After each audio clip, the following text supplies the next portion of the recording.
Welcome to the Calvin Symposium on Worship, held on the campus of Calvin University and Calvin Seminary. We are so glad to have many of you in this chapel space, as well as a large audience joining us online from many places around the world. My name is Grace Erickson, and I am a sophomore here at Calvin. I am originally from Princeton, Minnesota, and am majoring in secondary education, social studies, and history with a minor in political science. Today, I have the privilege of introducing Dr. Noah Toly, our very own Calvin University Provost. Before coming to Calvin, he served as the Executive Director of the Center for Urban Engagement and was a professor of Urban Studies and Politics and International Relations at Wheaton College. He also serves as non-resident Senior Fellow for Global Cities at the Chicago Council on Global Affairs and teaches on cities and urbanism in the Free University of Berlin's Center for Global Politics. Dr. Toly is a frequent speaker on cities, urban life, and the environment, and has written numerous books and articles on urban and environmental politics. His most recent book, published in 2019 by the Oxford University Press, is called The Gardener's Dirty Hands: Environmental Politics and Christian Ethics. Please help me give a warm welcome to Dr. Noah Toly. Thanks, Grace.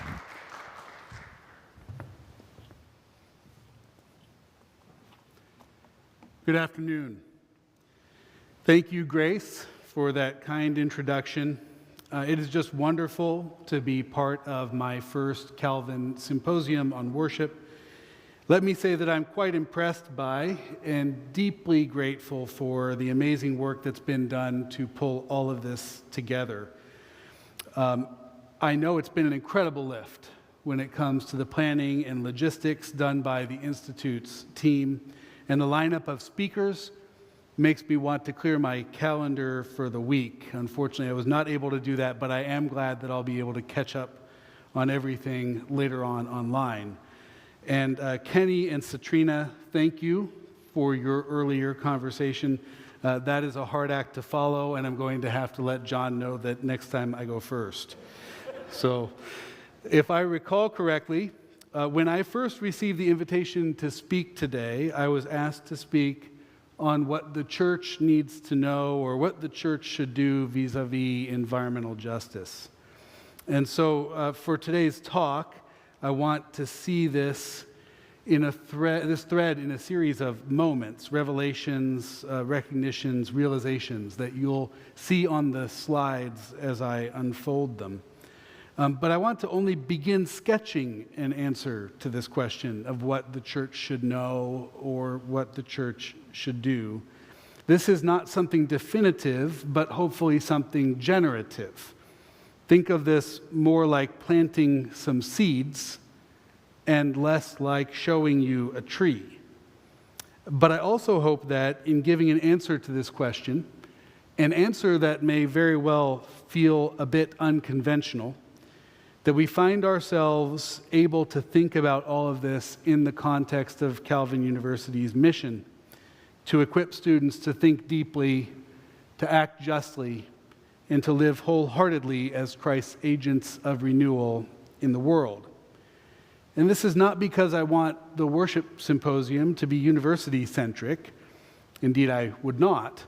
But because, to some extent, this mission is for all of us. To some extent, thinking deeply, acting justly, living wholeheartedly as Christ's agents of renewal in the world is reflective of the church's calling. And this symposium is about worship and all of life, as John pointed out earlier when he welcomed us today. If we can move to the first slide, I'll talk about the first and second realizations that led to my thinking along the lines that I'll share with you today. You see here it says danger, contaminated land, and that is where the story starts. I remember when I first began graduate study in urban affairs and public policy, I was in a degree program that was focused, or rather a part of the degree program that was focused on community development, economic development in particular, and nonprofit leadership. And I looked and I saw other students there in energy and environmental policy, and I wondered what that had to do with what we were doing in urban affairs and public policy. Now, that's a fairly confessional thing for me to say, because I look back at that now and I think, how could I have missed that? I look back at that now and think, how could I ever have wondered how energy and environment were entangled with urban affairs and public policy, or more specifically, with economic and community development? But at the time, I didn't understand. And it was actually through working in communities that were plagued by brownfields that I came to understand this entanglement better. Brownfields are defined by the Environmental Protection Agency as places where real or perceived contamination complicate development or redevelopment efforts. Now, I can tell you that most of these brownfields are complicated by real contamination, but you can imagine how perceived contamination would actually complicate development and redevelopment efforts as well. If you think a site is contaminated and will be expensive to rebuild upon, you might not actually invest in it. But the truth is that most of the sites that I learned about in Wilmington, Delaware, were actually really contaminated. Former industrial sites, former shipyards, former tanneries. And the vast majority of these sites were found in predominantly black and brown neighborhoods, predominantly poor neighborhoods, neighborhoods where unemployment was high, neighborhoods where educational attainment was low, neighborhoods where affordable housing was hard to get, and yet the housing stock was in very bad shape. And what I began to learn was that all of the things that had most interested me already, challenges of community empowerment, challenges of urban economic development, were indeed entangled with this history of environmental challenges too, of specifically land contamination, soil contamination in this case. I repeat, this is almost so obvious as to now be embarrassing, right? That this was a revelation to me. And yet it was. There are lots of people who've done wonderful jobs exploring and explaining the entanglement of nature and culture, of environment and society. One of the greatest books on this is William Cronin's book, Nature's Metropolis, Chicago and the Great West. It's a favorite of mine that I've assigned many times. You can learn about this in lots of different ways. But when you learn about it the way that I learned about it, it sort of smacks you in the face that we can't think about these things separately. So that's revelation number one. Fast forward to about 2006, actually not about 2006, but 2006, spring semester of 2006, I was interviewing for the position at Wheaton College that I just vacated to come to Calvin and join this community as provost. And I was in a 3.5-hour long evening class. Now, no interviewee should be subjected to a 3.5-hour evening class just as part of their job interview, yet I was. And I had to do some teaching, show how that went. I had to do a research presentation, even in the same context, and then take some Q&A. And I had ended part of my talk by referring to what some activists, some policymakers, some elected officials, some scholars in Wilmington were calling a zero brownfields future. That is, there was an idea to take all of the brownfields in Wilmington and convert those spaces, remediate those spaces, invest in those spaces and clean them up, turn some of them even into gardens. I ended on that note thinking that was a high point on which I could leave things, thinking that if it had been a talk like today's, this would be the practical answer that I would give. What can we do? Oh, we can invest in a zero brownfields future. I took some questions, and at the end, when I thought that I was done, when the dean was walking up to the front to close the evening, one more hand went up in the very back row. The dean called on that person, and I think she thought this will be an easy one, and then we'll end. The person in the back row said, "I have a question. Why would you want to clean them all up?" And I really didn't get it. I think I had a quizzical look on my face. I don't always have the best poker face. I think I looked very confused. And I asked him to repeat his question or to explain his question. And he said, "Well, some of these will be very expensive to clean up. They'll be hard, they're difficult, they're complicated. And some of them will be very easy. They're less complicated sites. The pollutants that are there are maybe shallower or they're easier to remediate. Why would you clean them all up instead of cleaning up the easy ones and then maybe giving some of the money you would spend on the hard ones to other causes, like nutrition, public health, education?" Now, here's another embarrassing moment, another confessional aspect of this talk. I'm a little bit embarrassed to this day of my immediate response. I think I just wanted a job, mostly. But what I said was, well, if I'm an elected official or if I'm an administrator, I don't want to walk into one neighborhood and say, "Good news, we've cleaned up all your brownfields." Walk into the next neighborhood and say, "Sorry, your children still have to play near the contaminated sites." Now, that was a little bit self-centered. That's like the politician who just doesn't want to give any bad news or wants to make sure there's equity, or at best, it's an elevation of the principle of equity. But it is a dodge. It is a dodge. I think we have to realize that the question my interlocutor asked was a lot harder than I led on in my answer. The question that he asked was, do you realize you're still giving something up if you invest in cleaning them all?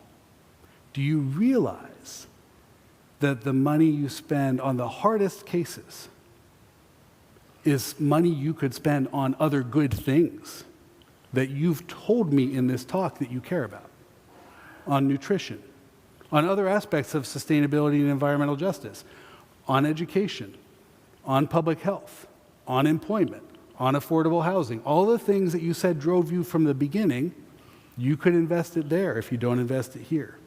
And he wasn't wrong. So the question and the answer highlighted the fact that there aren't any self-justifying options. The question was, even in addressing all the brownfields, if you choose to do that, you're leaving something else undone. And my answer said, well, equity. But in reality, there's equity and then there's efficiency in using the resources for other good things. There were no self-justifying answers. And this moment haunted me for a long time. I thought about it when I was preparing for classes on Chicago. I taught a class on Chicago for many years, classes on environmental politics, classes on urban politics. And it became part of my teaching agenda.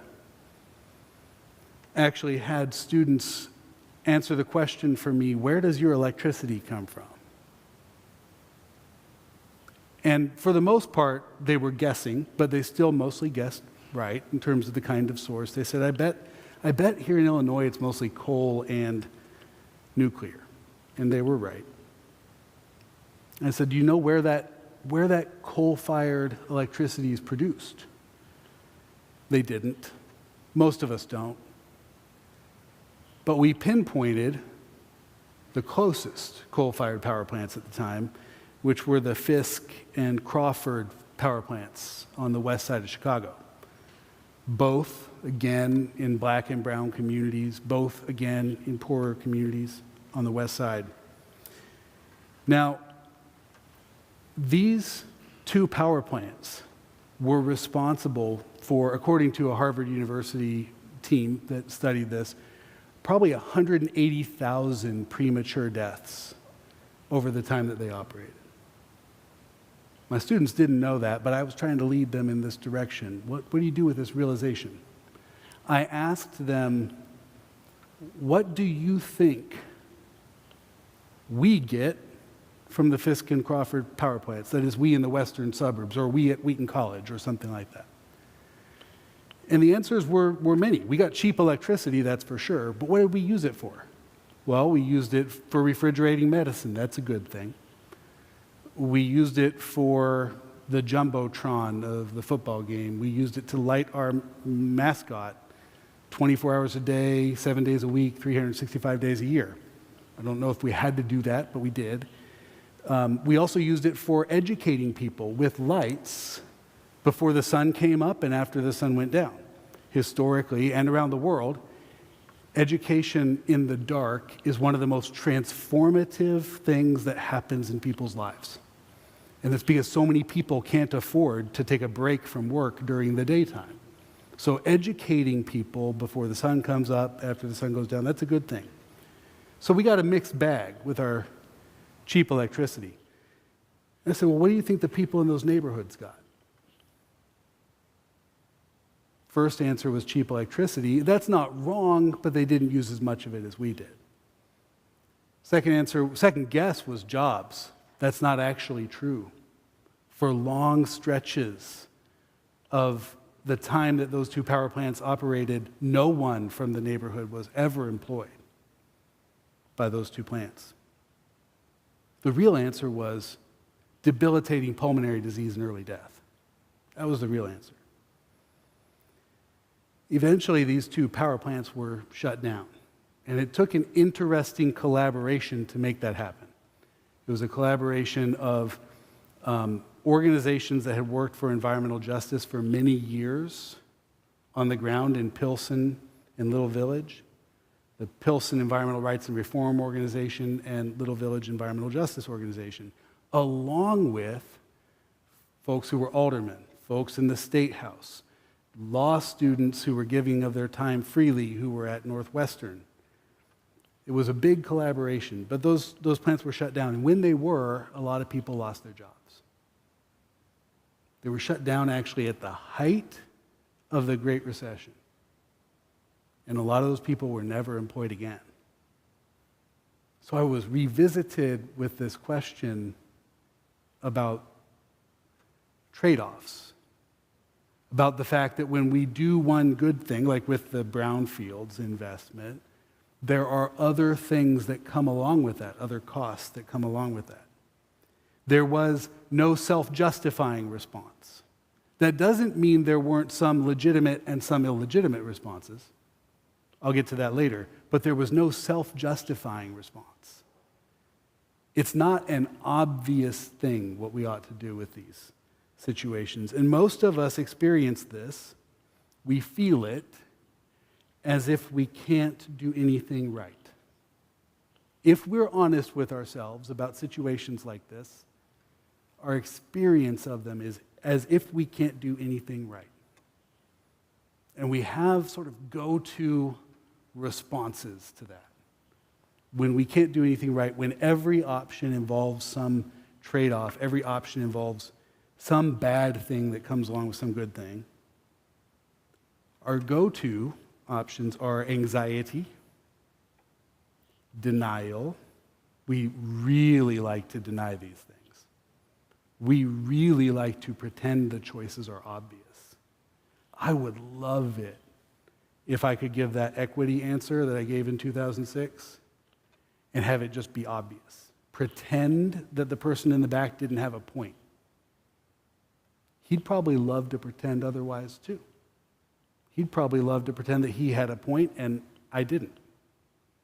We actually love to deny that we're giving up something good or destroying something good while we pursue other good things.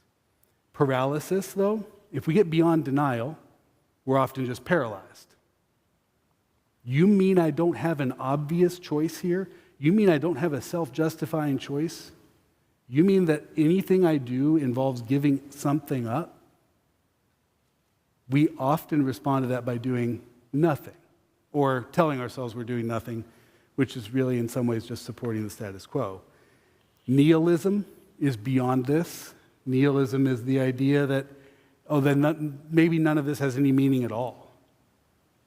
If I can't actually justify myself, my choice, maybe it has no meaning. Or skepticism, I guess I cannot find out the rules of this game. I probably cannot understand what's a good choice and a bad choice. Now, right now, this is getting worse, especially with regard to global environmental challenges like climate change.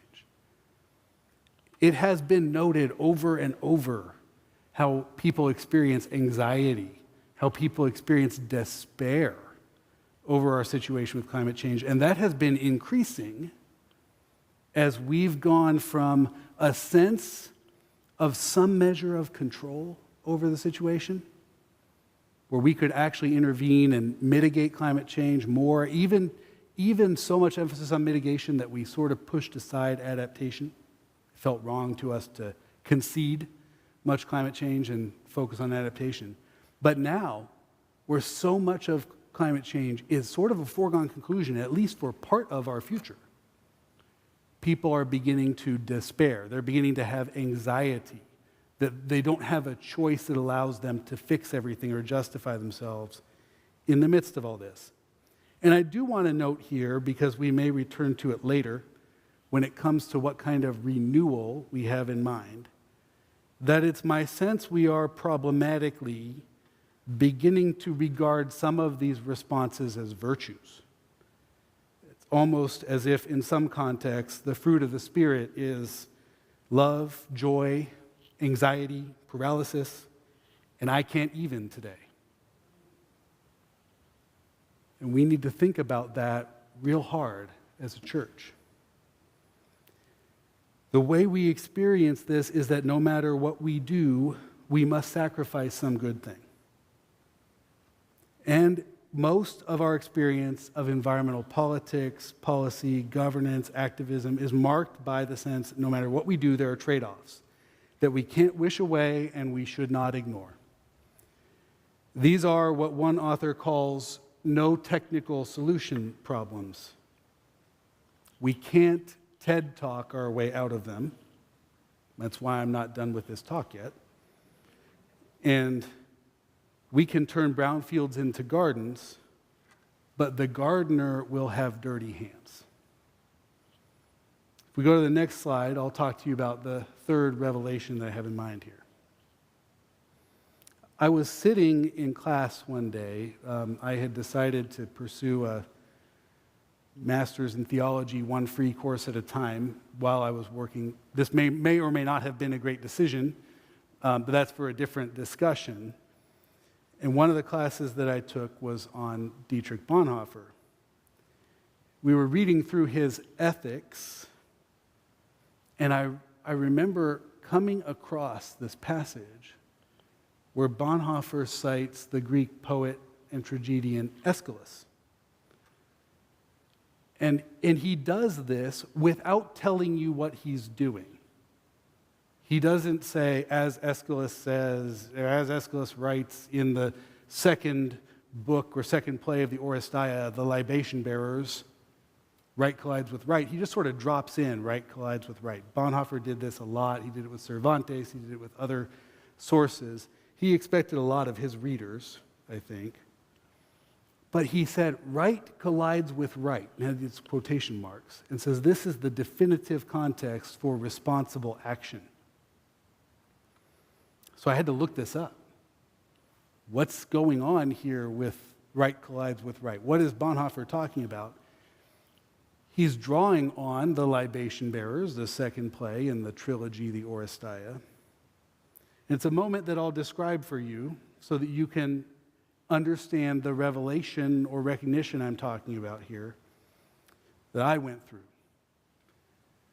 So Orestes is the main character in this trilogy, thus the Oresteia, and he's facing a problem in this moment in this book, The Libation Bearers. The problem is that his mother has killed his father. Now, she didn't kill him entirely without reason. She had reasons associated with the fact that his father, Orestes' father, had killed their daughter to sacrifice her, but also she wanted power. So it wasn't entirely just for justice sake that she had done this. And Orestes was charged in some ways with avenging his father's death. So he can either, get this, avenge his father's death by killing his mother, or leave his father's death unavenged. Now, we don't need to get into now whether we would face the same kind of problem. But in that context, this is a real problem, right? We would not necessarily experience it this way. We would not necessarily feel called to be the avengers in this way, but Orestes faced that problem. And deeper still, if he had actually left his father's death unavenged, Zeus would be very unhappy with him. And if he killed his mother, the Furies would chase him down and give him awful problems. And he's paralyzed. He can't decide what to do, and he stands there and just says, right collides with right. This is what Bonhoeffer says is the definitive context for responsible action. So Orestes yells out, right collides with right.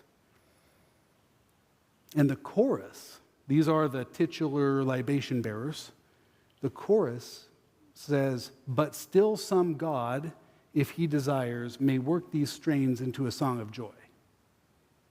That's interesting. That caught my attention. That's not actually something that Bonhoeffer quotes, but it's part of this context. It's evoked here. But still some God, if he desires, may work these strains into a song of joy.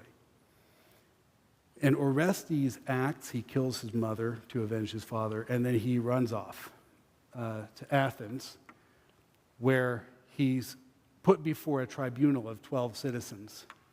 And of course, the 12 citizens are split down the middle. So they don't help him out, right? He's split down the middle. He doesn't know what's the right thing to do.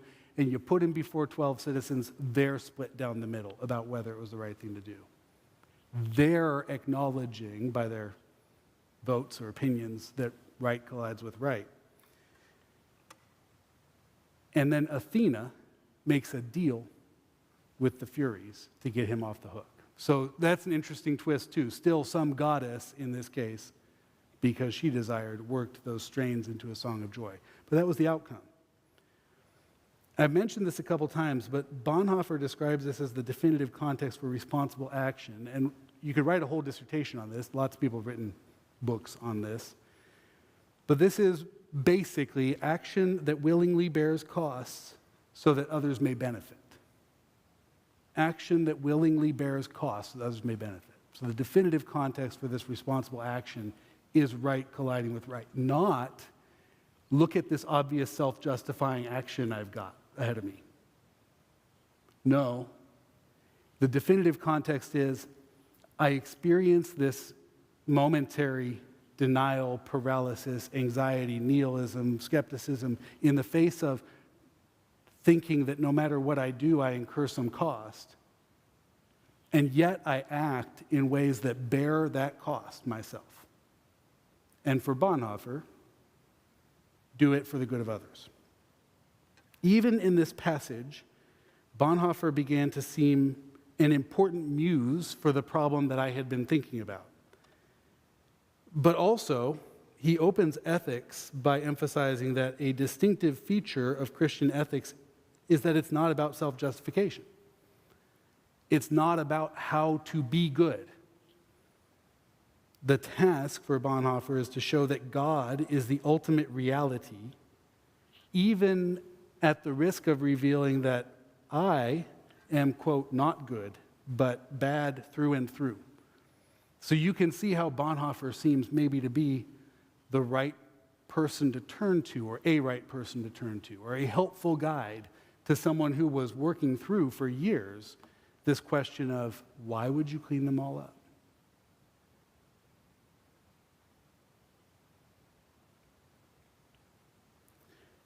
This also is part of the core of worshiping or being formed by worship, right? Communicating that God is the ultimate reality, even at the risk that I am revealed not as good, but as bad through and through. So I began to wonder, what would it look like to approach this question I had been thinking about by drawing on Scripture and others who stand in the Christian tradition? Does the Christian tradition give us language for this? Does it give us something other than or different from anxiety, denial, paralysis, nihilism, skepticism? And if we go to the next slide, I'll share some insights. So the situation I've described, the kind of situation I've described, I am going to call the tragic, drawing on a number of contributors to this tradition of thinking. Now, what I don't mean is reversal, fall from grace, punishment of the proud, flawed heroism. I do not mean catastrophe.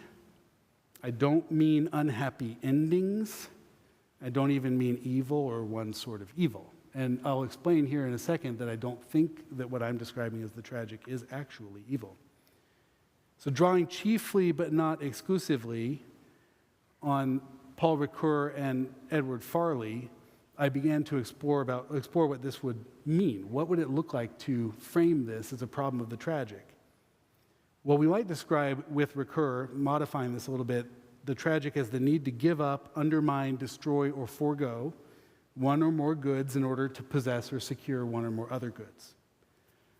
This experience of the tragic, or the experience of the tragic, is characterized by costs and often by what Ricoeur describes as a sense of ineluctable guilt. This sounds familiar if we're thinking about the kind of anxiety and paralysis and denial that seizes us in some of these moments. It's because we don't want to feel guilty about it. We want to feel like we can justify ourselves. We definitely don't want to feel guilty. We can respond to the tragic in ways that Farley describes as subjugating or liberating, which is to say we can push its costs onto others so that we can benefit, or we can absorb its costs so that others can benefit. So let me explain what I mean by that. The fact that it's hard to have two goods at once sometimes, right? The fact that we have to give up, undermine, forego, or destroy one good in order to have another one, that's a cost. I can either make you all bear that cost so I can have those things more easily, or I can bear that cost so that you all can have the benefits. We can see that the tragic, defined in this way, is a chief preoccupation of modern environmental thought and global environmental governance. It's a chief preoccupation of sustainability conversations, of environmental justice conversations. I'd actually argue that it is the chief preoccupation, but I don't have time to unpack that right now.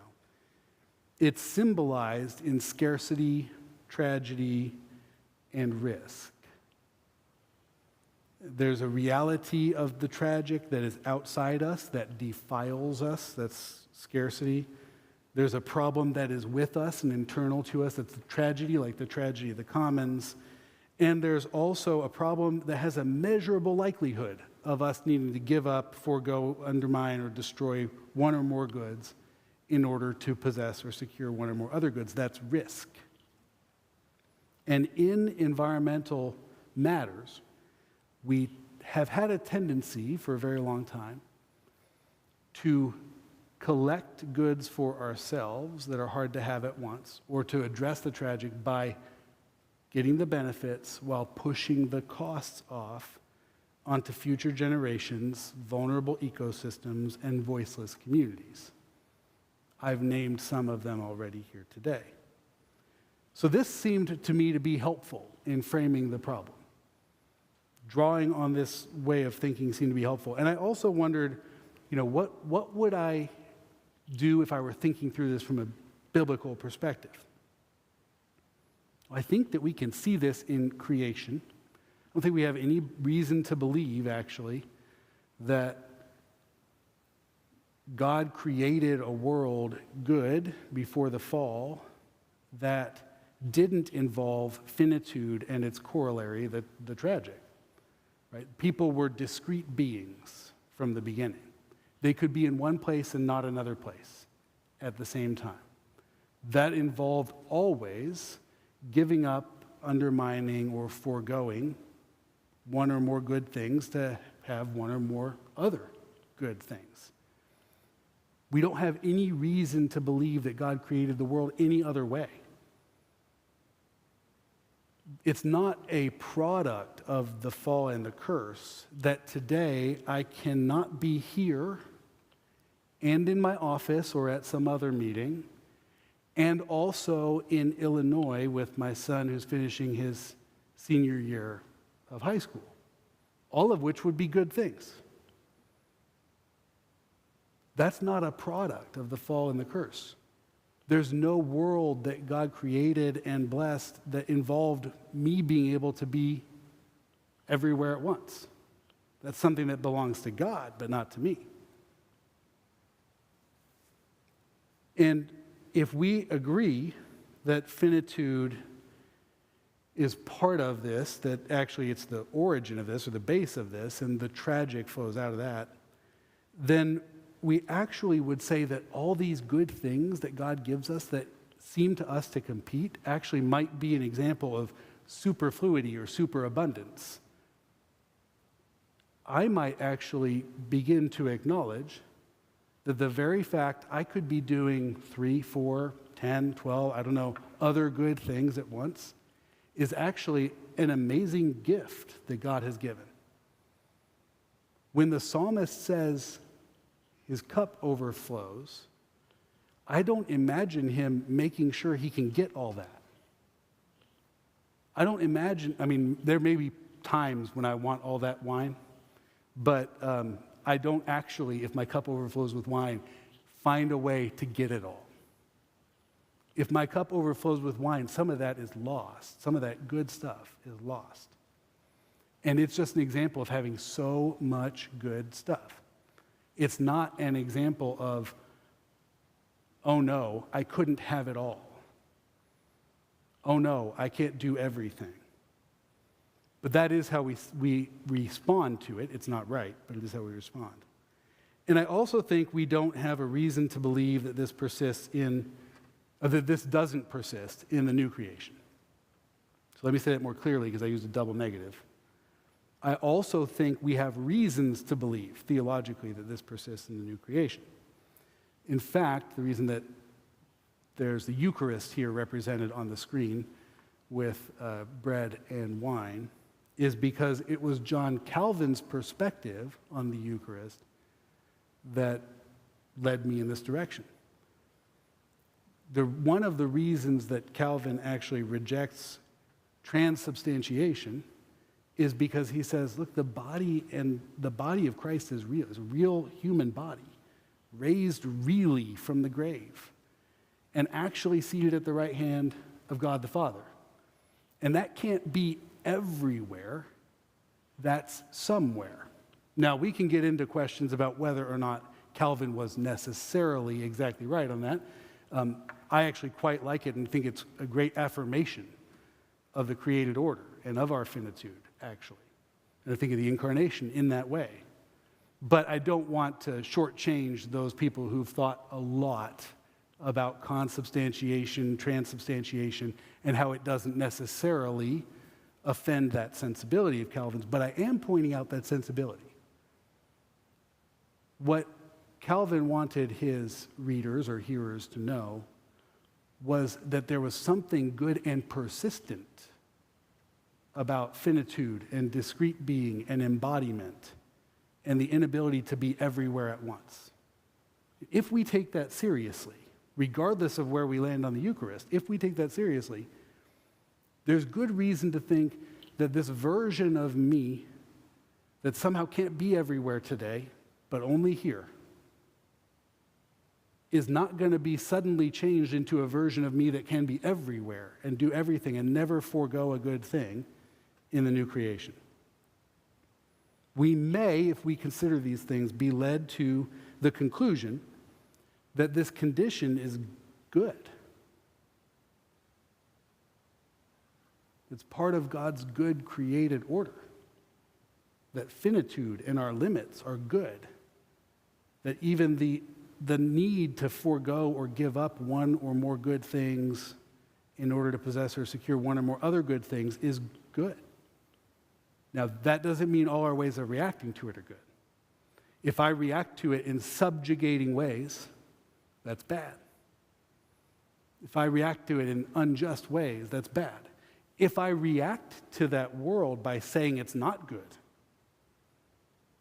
by actually just defying God, what God has said or contradicting what God has said about it, that's not good. We also need to realize this would mean there's a sort of moral pluralism built into the order of things. What I mean by that is all our ways of responding to the tragic, all our ways of responding to this limitation, some of them are bad. Some of them involve me pushing costs onto you so that I can benefit. Those are unjust. Those are subjugating. But the number of ones that are liberating or just is more than one. There's more than one right way, more than one, we'll say, legitimate way instead of right way, more than one legitimate way of me bearing costs so that others in here can benefit. And that's a source of creativity. Even that is part of God's superfluity or superabundance, that there's more than one right thing we can do. It shouldn't necessarily be a cause of anxiety. It should be a cause of worship. That doesn't mean it isn't hard. If we look at the next slide, I want to point to the future. Our future, the Anthropocene. So we've all heard a lot about the Anthropocene. You can hardly, open a magazine or journal now and not read about the Anthropocene. The Anthropocene is that geological epoch in which human beings and their activities are the most influential force in shaping the face of the earth. That's the basic way of putting it. This, too, creates a lot of anxiety. Also a lot of denial, frankly. And some of the responses are things like, can we go to back to a pristine environment? This is horrible. We don't want to be the most influential actors on the face of the earth. We don't want human activity to be the greatest influence on the face of the earth. We need to go back to something pristine. It's actually not possible. I also mean to say it's probably not desirable, but that's a different conversation. There's also questions about the good Anthropocene. Can we have a good Anthropocene? Well, if by good we mean self-justifying, then I would say no. I would describe that as an impossibility theorem, a bit like Herman Daly's essay on sustainable growth, or actually like Bonhoeffer's ethics, which begins by saying, this is not about being good. This is about being responsible and saying that God is the ultimate reality, even if we're bad. Those are impossibilities. But what we will inevitably have is the tragic Anthropocene. Paul Tillich describes the tragic as the need to forego certain ways of organizing our lives in favor of other ways of organizing our lives. And this is exactly what the Anthropocene will necessarily involve. There is an incredibly large number. I'm tempted to say infinite, but it all depends on how detailed we get in parsing the possibilities. An incredibly large number of possible futures in the Anthropocene. An incredibly large number of bad ways to do it, subjugating ways to do it, unjust ways to do it, ways that involve me actually accumulating goods while I make you bear costs. And there's a plurality of potentially legitimate but not self-justifying ways to shape the future of the planet. We will actually only live in one of these worlds. we will only experience one of these paths. And any one that we experience involves giving up, undermining, foregoing, or destroying one or more other goods, one or more other possibilities. We can't live in all the good ways we could do this, all the liberating ways we could do this. So this makes the Anthropocene a necessarily and inevitably tragic epic, if we actually buy Tillich's way of putting this. It's necessarily tragic because there are multiple liberating ways to live it out, and we can only live out one of those, not all of them. And so the tools for living in the Anthropocene will need to include an understanding of the tragic. We can have a responsible Anthropocene in the face of the tragic. We can have one that's a liberating Anthropocene in the face of the tragic. But we need to recognize that this is the position that the Anthropocene puts us in. Next slide. So what are a couple of upshots of this, or how do we respond? Where is the hope? When we face the tragic, we can be free from denial, paralysis, nihilism, skepticism, anxiety, and free to act despite the fact that we cannot justify ourselves, despite the fact that there is no self-justifying course of action. Because still some God, because he desired, can work these strains into a song of joy, or is working these strains into a song of joy. But we are not only free to act because God justifies us, but we are free to act like the God who justifies us. We are, in other words, free to seek the good of others, even at some great cost to ourselves. This photo here is a photo of Washington, Illinois, a number of years ago after an F5 tornado tore through and demolished almost the entire town. And some Christian students traveled to Washington, Illinois, and in the midst of the devastation, while they were helping out, they found this dining table set. And they set up the table, the chairs, whatever else they could around it, so that people could stop and eat there. Even on that plot of land, so utterly destroyed by the storm. That act is an act of bearing costs so that others, in the midst of difficulty, in the midst of sometimes even devastation, in the midst of the challenges and costs swirling around them, could have something good. As the church, when we think about responsibility, when we think about creation care and environmental justice, responsibilities for them, we should be thinking about cultivating liberating practices. We should be thinking about the ways in which we can bear the costs so that others can benefit. Not ways we can be anxious, not ways we can be in denial, not ways we can be paralyzed, not ways we can indulge in nihilism or skepticism, but ways in which we can act and call others to act, even in the midst of these great difficulties, some of which involve giving up some good in order to pursue others. The question for us is, how do we do that for others? How do we call others to it? There are lots of examples of this. And I suspect, actually, that most talks about what the church can do vis-a-vis environmental justice involve a little more concrete action than I've probably shared today. Not to say that I'm averse to that. I've been involved in a lot of it. But that, in some ways, is the easy part. we should absolutely be spending more and willing to spend more in order to install solar panels and generate cleaner electricity.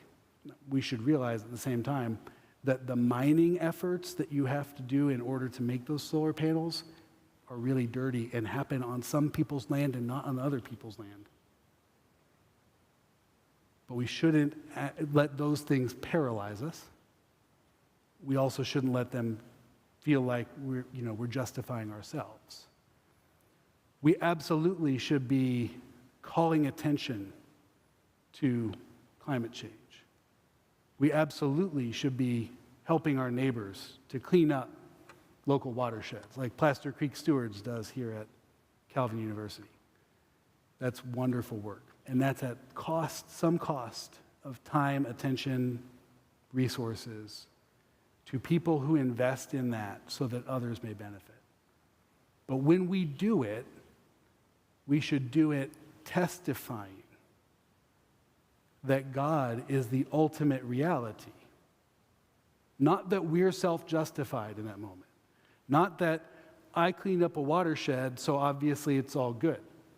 Or I installed solar panels, and obviously there's no complication to that. No, it's testimony that God is the ultimate reality that frees us to do that and frees us to act on behalf of others, even if some of those examples reveal us to be bad or unable to justify ourselves, as Bonhoeffer says, through and through. So we can stop there. We have 9 minutes for Q&A for those who are here. And I suspect there may even be questions online, but I don't know if we have a way of taking those.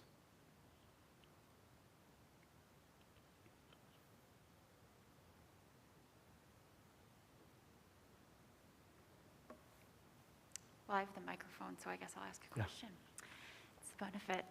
I haven't formulated this in my mind, but I feel like a lot of education or research is required to get to the bottom of what all is involved in a decision. And there is something paralyzing about every issue or every decision having all of that. I need to know everything that's going into this.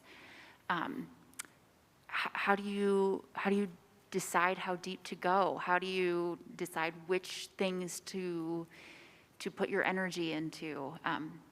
A very nebulous question, but I'm sure you've dealt with this before, so I'd like to hear you speak to it. Yeah, that is a fantastic question, and it's actually one that almost always comes up, which is not to say I have a very good and practiced answer to it. I don't, because it's tricky, but there are two things that I would emphasize. One is that even the difficulty in getting our heads around a challenge, or in choosing what challenges we should learn more about, invest in, and give ourselves to so that others may benefit, even those difficulties are reflections of our own, I would argue, good finitude. And so in those moments, I don't think the right response is to indulge in anxiety or even paralysis. But the right thing to do is prayerfully to consider how we might grow wise in this area. And wisdom, I use specifically as opposed to say knowledgeable, because wisdom involves this propensity to act, this way of informing our practice. And we can then practice, and there's a feedback loop between our practice and what we know. So I wouldn't wait until we know everything in order to act. That's one thing. And the other thing I would say is I tend to be one of those folks who says God actually calls us in a lot of ways to address problems that are right in front of us. It can be really easy to think all about the problems that are in our social media feed or that are on the news 24/7 or something like that, where we can't have much experiential knowledge of that thing or direct relationships with the people who are suffering from it. And therefore, our ability to act wisely with regard to it is somewhat diminished. I'm not saying no one's called to work on global issues or issues on the other side of the world or the country from where they live now. Some people are. But if you ask me, what is everybody called to? I'd say the one thing we all have in common is being called to work on the ones that are right in front of us, that are local. Mm-hmm. That word is very powerful. Thanks.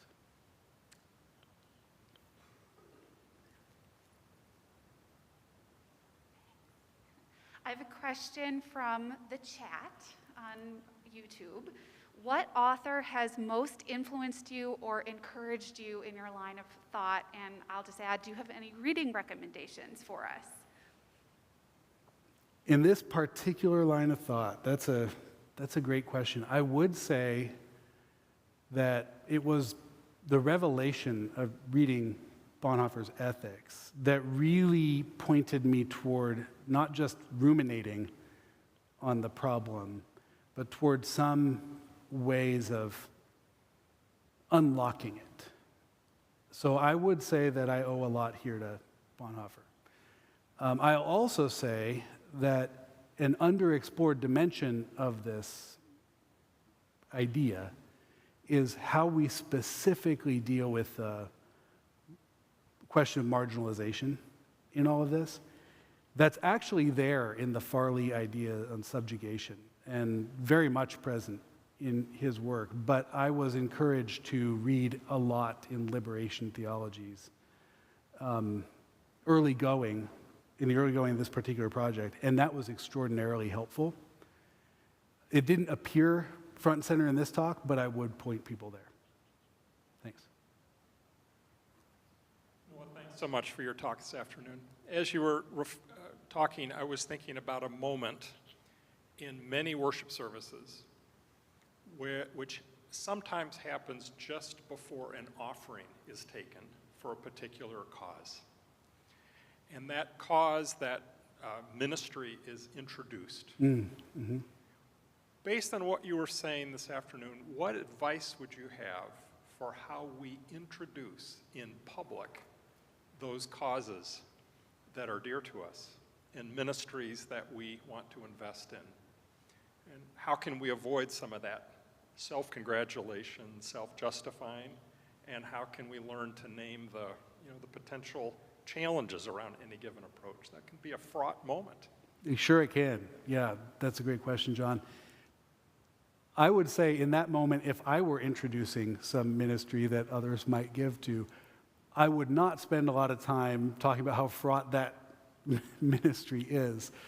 The people who are in it probably know it well enough and could make that presentation on their own. And I know you weren't trying to get to that, but I just want to say up front, that's not what I would do. But I do think I would focus everyone's attention on the possibilities of responsible action, of acting in ways that bear the costs so that others may benefit in that moment of giving, but not only that, in the work of the organization. People who do work in the kinds of organizations that at least I have in mind when you ask the question, give of themselves all the time. I mean, I have in mind people who sometimes don't know where their next paycheck is coming from because the organization isn't sitting on a pile of cash, it's giving it all to the cause and to the kingdom.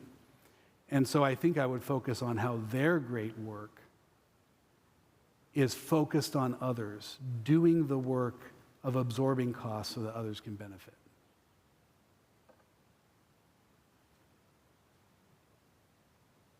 Maybe we have time for one more, is that right?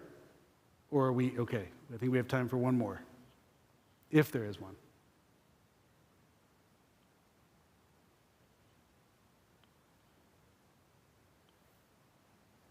All right, one more.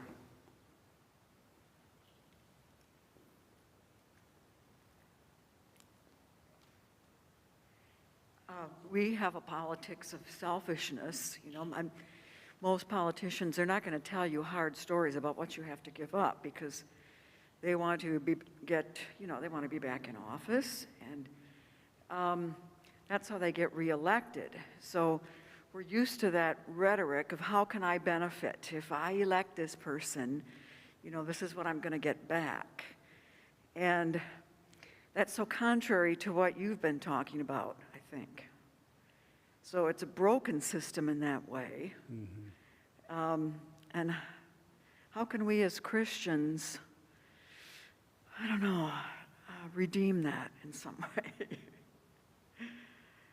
Do you understand what I'm saying? I think I do. I think it's huge. It's a whole avenue of exploration, and we could go down that for an hour or two, and I'm not saying I don't want to. I'm going to try out an answer, but I know we're at time. There's a part of me that feels like I got it right to some extent. If you feel the difference between what I was saying and what you're calling a politics of selfishness.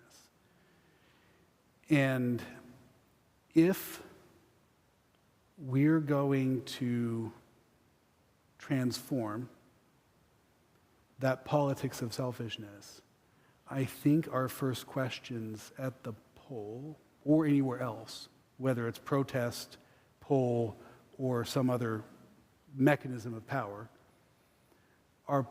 if we're going to transform that, we have to go in with what do I need to do today to be for God, for others, and for creation. And it may be that some of us are called to be those people who are in that system, defying its logic. I would love it if there were more candidates who said, it's the ethos of my campaign and not the result that matters most. And the ethos of my campaign is that every day we're waking up and asking ourselves, how is this decision for others? Or how does it encourage others to be for others? It's another way to put it. That's a harder thing to do, but we have to start somewhere. And the problem that you pointed to is big, but baby steps are important. Initial steps are important. So that's not a great answer because we could go on so long, but start walking it. That's right. All right, thank you very much. I'm grateful for the invitation, honored to have had the chance to be here at the symposium.